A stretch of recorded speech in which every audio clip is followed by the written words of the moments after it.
Hey everybody, Josh Sigurdson, World Alternative Media here, and I am joined by Tim Picciott, the Liberty Advisor, and we are going to go into a lot of concerns that people have today, especially as we're entering into this great reset, which many of us have been talking about long before Klaus Schwab came forward and started telling everyone that they should own nothing and they'll be happy.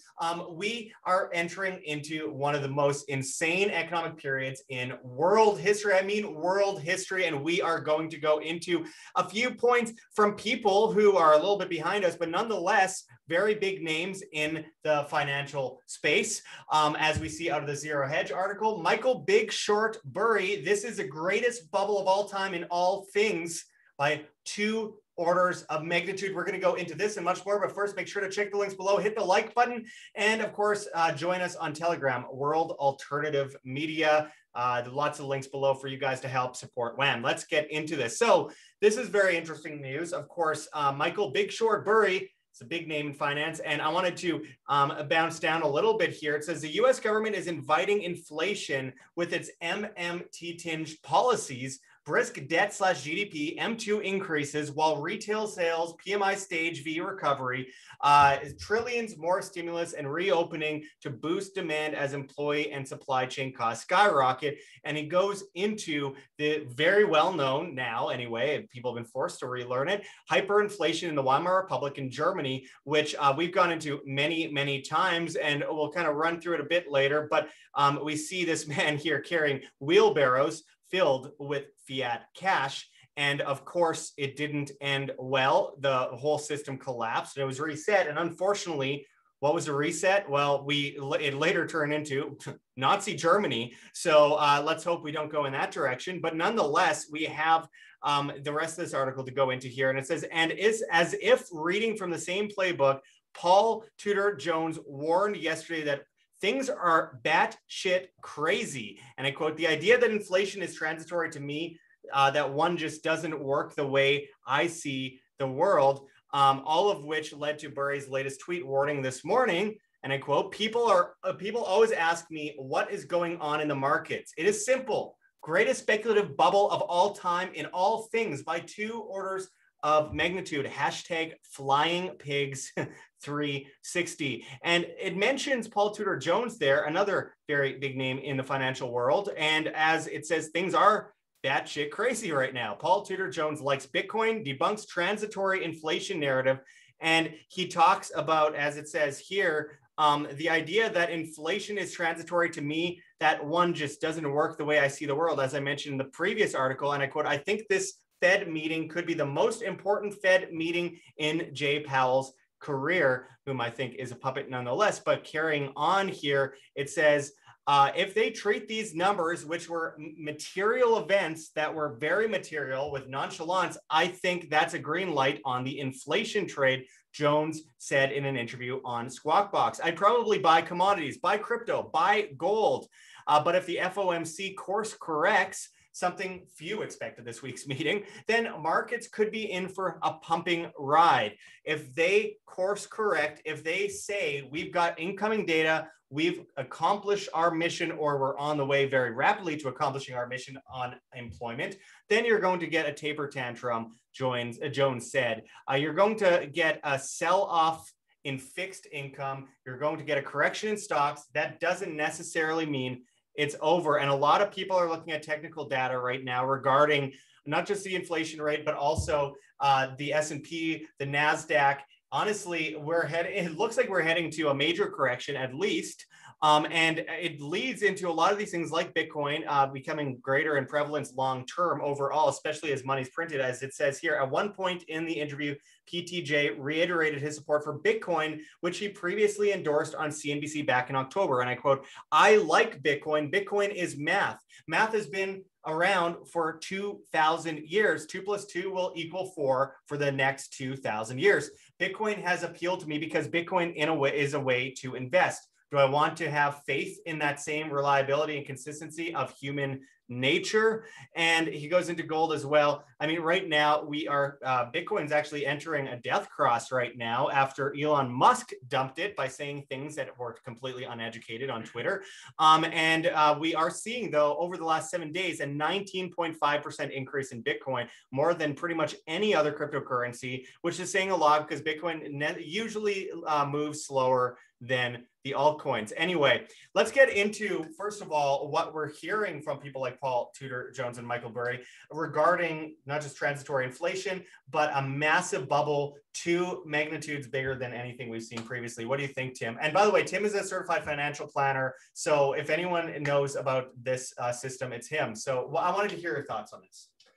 Well, first off, I guess Paul Tudor Jones didn't get the message that math apparently is racist nowadays, and because of Common Core, maybe 2 + 2 isn't going to equal 4 anymore. Unless Andrew Yang is saying math, then it's not racist. Then stop Asian hate, right? Yeah, stop Asian hate. And so, I think if we go back to the Michael Burry, so he was the guy from The Big Short. You know, for everyone who's seen that, I'm sure a lot of our viewers have seen that movie. It was a great movie, but you know, he's talking about the Weimar Germany, and it shows, you know, wheelbarrow carrying all the money. Probably all that money couldn't even buy that wheelbarrow, just to give you guys how crazy that is. There's another part of the article that also talked about how in 1922, actually it was by 1923, all of the marks that were in existence in 1922 couldn't even buy a single newspaper in 1923 because they were printing money so quickly. And if you get into what question I'm asked the most by people, like pretty much every day, it's a, you know, hey, is there going to be a crash in June? Or well, we're already in June. It would be a crash in July or August or September. And when's it going to be? I mean, if I knew exactly when it was going to be, you know, I wouldn't be here. You know, I'd be on some yacht somewhere. Because when you really break it down, you know, what could crash could be the actual dollar, which then could cause the asset prices across the board to go up. Another part of the article that Josh didn't read, he read a lot of it, but Paul Tudor Jones was saying that he wishes, he's glad that he's not a pension fund manager, because if you're a pension fund manager, you basically have, you know, bonds and stocks to choose from. Right. And that means you got a little more of the universe, but, you know, they're pretty much doing, you know, the same thing that everybody else is doing. And then, like, if you got money in a 401k, you're pretty much limited to, you know, stocks, bonds, and, you know, basically cash. Yeah. And so you're very, very limited as to what you can do to actually hedge yourself. And so for my own clients, not investment advice, but we are doing a lot with basically with a lot of what Paul Tudor Jones is talking about, commodities, crypto and precious metals. And the stocks that we own, we've now hedged them again, where we didn't do that for about the past year or so, where we're buying the downside protection on that. And so a lot of these hedge fund managers are not even hedging. A lot of the pension fund managers can't really do that stuff, might not be in their investment thesis. So you're getting into puts and everything as we're entering into obviously a really big bubble. Yeah, because the thing is, the bubble could still keep going up, you know, quite a bit. And there was a Bank of America came out the other day on a Zero Hedge article and said something to the effect of, because the Fed is pretending that they can start selling corporate bonds. I say again, because it's not again, as they weren't even allowed to buy them, but yet they did anyways last March. And so when they're selling corporate bonds, I believe the article says something like, yeah, they'll start selling bonds until the market drops 10%, and then they're going to stop. And so if you guys remember, back in 2018, in October, the Fed started selling $50 billion, or they got their program up to $50 billion a month. I was out there, you know, beating the drum saying, this is actually, I think before I was ever even on WAM, saying there's no way this can happen. I've got a, you know, podcast that was 7 minutes long saying the perfect storm is brewing, detailing when this would happen in October and how it couldn't actually happen. And now we're buying, not we, but the Fed's buying $120 billion a month. So it went from, we could sell $50 billion a month, now they're buying $120 billion a month. So yeah, I mean, so if anyone, you know, actually believes what they actually are saying, you know, I've got news for you. But getting back to the crash could actually happen in the denominator, which is the currency. And then they, in my opinion, they're going to use that crash to then usher in, you know, the Gov coin. I mean, I don't know if you've covered this, but, you know, the latest, and actually I do have it sitting, you know, somewhere wrapped up over there, but I have the latest Economist magazine cover that is actually says Gov coins on it. And it's 33 years, 33 weeks, 33 days from the other infamous cover where it showed like the Phoenix coming out with. Yeah, there's no coincidences there. 33333. But I mean, look, what we're seeing right now is this massive pump up. I'm gonna be like Max Kaiser. I got my own tools here and everything. They're pumping up this massive bubble, utilizing basically people's hard-earned money. And by that I mean they're printing currency into bonds. The bonds end up pumping up this. What we're seeing is massive market manipulation. Massive market manipulation. Remember, only it was about 25% of all fiat currency ever printed in the United States was printed in 2020, and people just pass shade on that. What we're seeing is an inflation rate that's rising way more than they want to admit because they don't want to cause panic. But eventually, push will come to shove, and it will have a massive effect on people, and it will have an effect on your ability. Say you're flipping houses, you can't properly flip a house right now. You're going into debt because lumber costs an insane amount of money. Just basic tools cost an insane amount of money, which isn't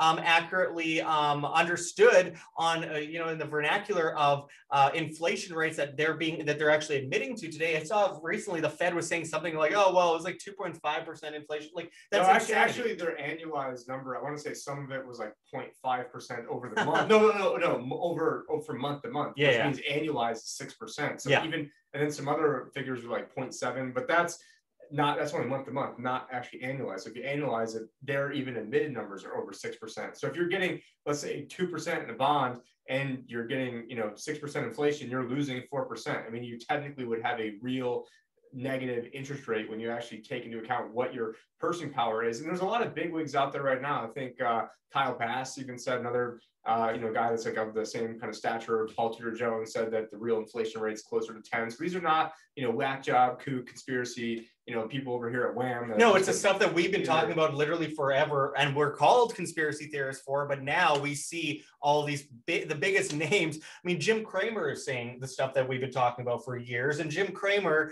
has hit in a corner for a long time regarding this stuff, because when push comes to shove, like I said, they have to cover their own ass. They don't want to put themselves in a position where everyone discredits them, basically like Paul Krugman has been, which is why he got all down votes on his YouTube video about his masterclass. But I mean, the point is, going forward, we're entering into the Great Reset in 2025, which we've been warning about for years, but now it's really on the table. A lot of people are talking about it. We follow into this massive cashless technocratic system, a complete collapse of the monetary system. Then we go into, and this might sound like conspiracy, but I haven't been wrong about this yet. Then we see starvation and famine. We're going to see SDRs being utilized for the rich, and these terrible destructive currencies being used for the poor. And at the same time as we have grand solar minimum, crops are dying. Bill Gates says he wants to block out the sun, which is definitely going to help the crops, which now he is the biggest owner of farmland in the United States. And then that works into Agenda 2030. And look, most of us watching, we realize, okay, we sound crazy. It's a conspiracy theory. Monsanto was bought by Bayer. Which was IG Farben before that, which was made the gas to kill the Jews. But absolutely. But I want to get into that with you though, because not the gas, but I mean, I want to get into the issue of, okay, so with this GovCoin comes a potential solution, and a lot of people laugh at this. People laugh at the idea of a cashless system overcoming a cashless system. The problem is a cashless system, and one of the solutions, of course, is gold, silver, that kind of stuff, in my opinion, but also, in my opinion, cryptocurrencies that are decentralized, properly, fundamentally useful, and things like, privacy coins, which this is me, not the certified financial advisor talking here, but, things like Pirate Chain, things like Monero, things like that. We're talking about use cases to avoid the social credit system that will be pushed on us out of desperation when the economy collapses. So, Tim, with that said, as a certified financial planner, by the way, you can go to thelibertyadvisor.com, which is linked below the video if you want to become a client of Tim Picciott in the United States, that is. One of the things I'm interested in hearing from you on is, so you have crypto-based IRAs, you have crypto where people hold their own private keys.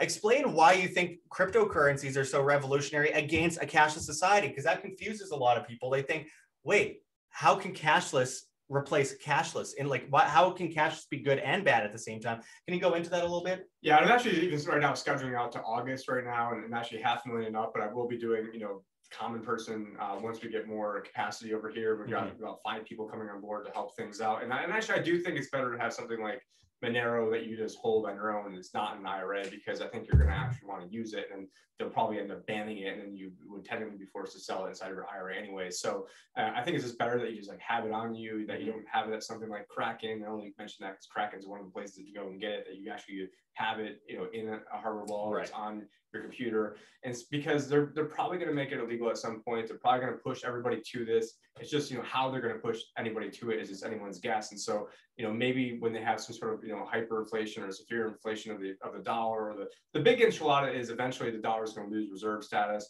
I mean, there's a lot of talk around, the exorbitant privilege of the U.S. being, which it is, being the, the ability to print money and be the world reserve currency. And, that goes back to the French, back in, I believe it was like right around Bretton Woods when they called it like privilege, exorbitant or something like that. Mm-hmm. And so you see Klaus Schwab talking about that. You see the Digital Dollar Foundation talking about that. And so basically the U.S. benefits, everyone here who is, living off dollars, we benefit from that system, but that system's coming to an end. And if you're, and I know like people like Peter Schiff, and a lot of things I don't agree with on Peter Schiff, but one of the points that he's made for a long time is that if you're, China and you're basically, selling us a bunch of crap goods and we're giving you IOUs, the people that are actually getting ripped off are the people that are getting IOUs because they're getting funny money and we're actually getting, real stuff. I mean, it might be crap and, who knows what, but, it's actually, we're getting real stuff. And so, so that's hit a lot of the inflation, but, what happens when we can't just print our way out of things? What happens when we can't just say, oh, we're going to go print $120 billion a month? Well, because most countries that aren't the United States can't just go ahead and do that. And so that's going to have a massive reverberation and then eventually you're going to see the Fed losing control of the bond rates. In my opinion, the bond rates are going to go up, the underlying principal values are going to plummet. And so if you've got a 30-year bond, and there's people like, Harry Dent who think that, the greatest investment right now is getting, a 30-year bond. If you got a 30-year bond, $1 million in it, rates go up 1%, your underlying principal is down by 30, rates go up 2%. Because of compounding, you're down by about 62, 63%, and you're going to get wiped out. You're never going to get that money back. And so it's a big issue that no one's really talking about. And so I think the biggest thing is like if you're in a 401k right now and you're limited to, hey, I'm in some Vanguard, not knocking on Vanguard, but they're one of the biggest companies out there. Like, hey, I'm in this Vanguard or Fidelity 2045, 2055 fund, and I'm just doing the same thing as everybody else. Well, you're not going to be in commodities there, more than likely, not going to be in precious metals, more than likely, definitely not going to be in crypto. And even a lot of the bigger companies out there, like the Goldman Sachs of the world, they're positioning for a world where crypto is going to be taken over. A lot of these big banks now are like on board now when it comes to crypto. Well, with that said, Tim, I urge everyone to go to Google or DuckDuckGo or one of the others and type in what is the currency of El Salvador. Recently, El Salvador took on Bitcoin as their main currency after years. After 2001, their currency collapsed. They moved into the US dollar. And obviously that wasn't helping them out too well. And it's a very impoverished country. And now they're moving into Bitcoin, and many other South American countries are moving into Bitcoin, or at least talking about it. Some of the big companies are moving into Bitcoin. JP Morgan, since 2016, has been attacking Bitcoin while secretly buying it up, which we've now been able to expose. And with that said, I mean, now I'm not a big fan of countries using Bitcoin as legal tender. I don't think it should never be legal tender. You should never release promissory notes on Bitcoin. With that said, though, I think it really is revolutionary in the sense that this is going to increase, first of all, the quality of life in places like El Salvador. It's literally saving the place, just like we've seen in Venezuela with things like Dash and even Monero and stable coins like DAI in places like Venezuela, which of course is based on other cryptocurrencies, but tied to the US dollar in value. And then at the same time, we also see countries like Brazil, Argentina, others, Paraguay, talking about utilizing Bitcoin in the same way, which would be absolutely massive. And right now it's skyrocketing search terms on El Salvador real estate. The IMF is not very happy about They're that. not happy, and they're trying to hold billions of dollars over El Salvador's head and say, don't do this or else, and they're having a meeting, I think, right away about it. But I hopefully El Salvador doesn't back off, because that would be another controlled collapse. For the short term, it won't work long term of things like Bitcoin. Very frustrating how much the establishment's trying to go after it, but we had to expect it when it went mainstream. It's so much more mainstream than it was in 2017, and it's massive, and it's more than just Bitcoin. It's leading into other things. Like I said, privacy coins, which are going to be so incredibly important down the line when banks release their own huge globalist, technocratic, social credit connected, bank connected digital currencies that are not the same. But unfortunately, people don't understand the difference between digital currency and blockchain. They're going to use this crash, like, oh, you don't want to be in Bitcoin that went down 40 6% overnight or went down 80%. You want to be in our stable coin that's backed by the full faith in U.S. government. The guns of the government. And then, I mean, what's probably going to happen is they're probably going to ban, like, hey, you're going, you know, you're transferring 3,000 from this wallet to that wallet. They're going to make you do KYC, know your customer, basically be like an IRS enforcement agent for people. That's probably the first thing that's coming. And then it's going to be going from 3,000 down to 2,000, down to 1,000, then to who knows, you've got to be in one of these like lightning channels of the banks itself. So, I mean, that's probably getting into a little more inside baseball than the average person is going to, you know, be able to grasp right now. But, you know, but the thing is, you have a chance now to be able to do this, you know, while you still can.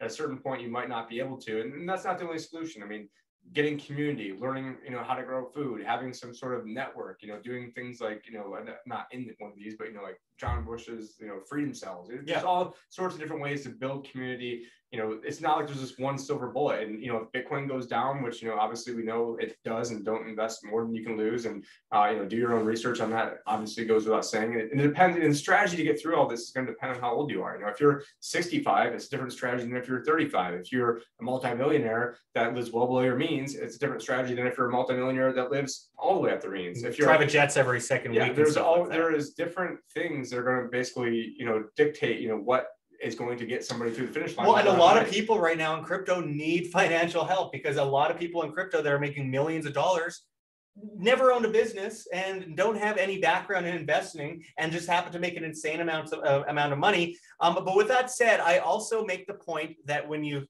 and I don't personally like the idea of selling Bitcoin. I'm just speaking for myself here, only because I prefer spending the Bitcoin to use in my day-to-day life, only because when you sell Bitcoin into the dollar, you're investing in the dollar from Bitcoin. Now, if you're trading, that makes sense. If you're trying to, you know, save your wealth, if in the case of a correction, that makes sense. But if you are just trying to get into Bitcoin, remember, when you put fiat into Bitcoin, you're investing in Bitcoin with the dollar. If you're putting Bitcoin into the dollar, you're investing in the dollar with Bitcoin. Which one would you rather invest in? And most of the richest people I know just bought and held Bitcoin, because you see a lot of people, you know, they buy and sell and they trade. I mean, 90% of people, you know, trading money, probably trading Bitcoin, probably end up losing, you know, probably aren't better off. Just, you know, and the biggest thing is, the more people are fearful, and I've actually gotten some of these calls and texts, you know, lately, the more fearful, the more, you know, dire the news is on Bitcoin, or probably, you know, in most cases, any asset, that's probably the best time to get into it. So when you see like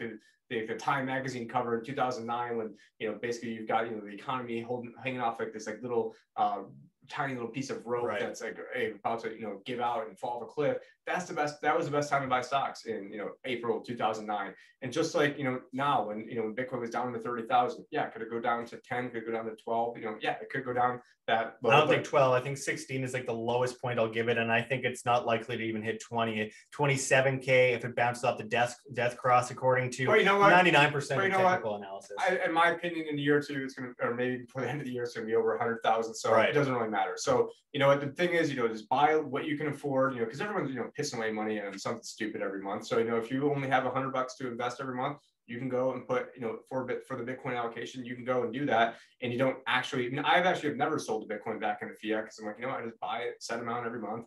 And, you know, I don't really stress myself out, because there was people, and I did this for like one of my older clients where, you know, we got into Bitcoin early and I sold some around like 22 when it hit it the first time. And then I think I bought back in like 25 or 26. But the thing is, I know some people that sold Bitcoin at 20,000 and then, you know, waiting for it to go crash down to trade. And then it was up at like 60, and all of a sudden, you know, you're left holding the bag. So it's a dangerous game, because you got to both time the top and the bottom. And most people, you know, especially, and people can't, for whatever reason, this can't be satisfied just getting something that's average 200% per year. They've got to get into some sort of scam, or they get into some sort of cloud mining BS, or they can't just go ahead and buy Bitcoin. It's like, oh, yeah, what crypto costs 0.00000, and if I buy $100, can I buy 10 million of them? Like, that's what people are doing, like the lottery ticket mentality. And that isn't based on confidence in the actual use case. That is just gambling at that point. But I do want to point out, you know, I told Robert, I like Robert Kiyosaki, but I told Robert Kiyosaki about Bitcoin many years ago, where he didn't really know what it was, and I tried to explain it to him. He didn't really want to hear it. That's fine.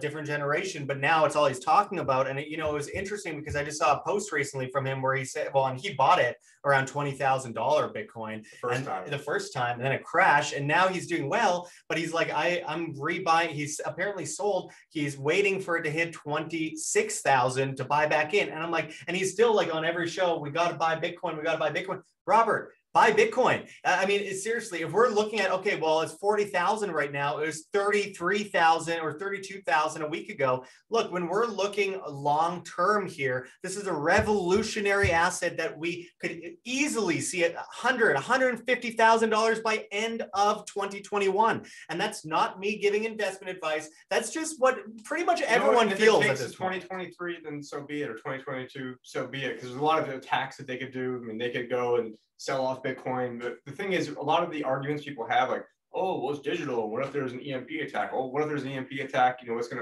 is going to happen to your brokerage account? Yeah, exactly. And what about when everything's a gov coin? What do you think is going to happen then? It's already all digital basically already, 97% of it. What about when you got the government blockchain gov coin? Then where's that argument going out? Like, oh, well, they have quantum computing. Oh, well, what's going to happen to your bank account when they have quantum computing? And having people making quantum resistant applications for years and years and years. I mean, our friend Colin Cantrell started a crypto where, they were designed to have quantum resistance to it. So, I mean, there's a lot of smart people in this space. And so there are ways to protect against that. But long term, I do think that a very bare minimum, $1 million Bitcoin by 2025. And with a complete economic reset, and we're talking about inflation on top of that, honestly, it could hit 10, 20, 30 million, depending on the inflation rate.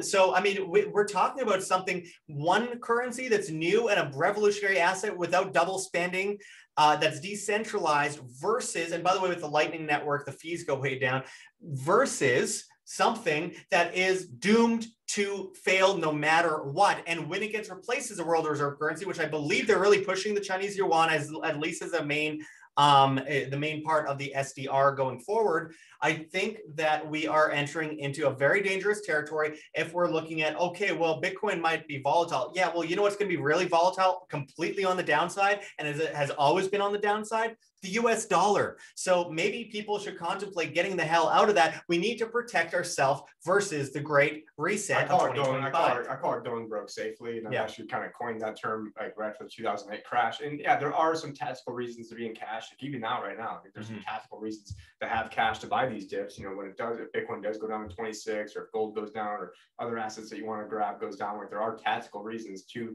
have cash. But if your whole game plan is we're going to have everything in cash always, that is, a going broke safely strategy. But with that said, I mean, there is a big bubble in everything, as Michael Burry was pointing out. I mean, he said by an order of magnitude of 2, so that would imply 2 standard deviations. I would actually say it's probably, more like 3 or 4 or 5 standard deviations away from, what's actually going on. But, whether you're 2 or 5 standard deviations away, it's really immaterial. I mean, the PE ratios in the stock market last time I checked were like close to 45, might be 45, or like 44.95. So we'll round up to 45 on that. And historically, it's like 15. So, what that means is basically it's, the stock market's about triple the price to earnings of what it normally is. But the thing is, it's valued in dollars that you're printing 120 billion a month.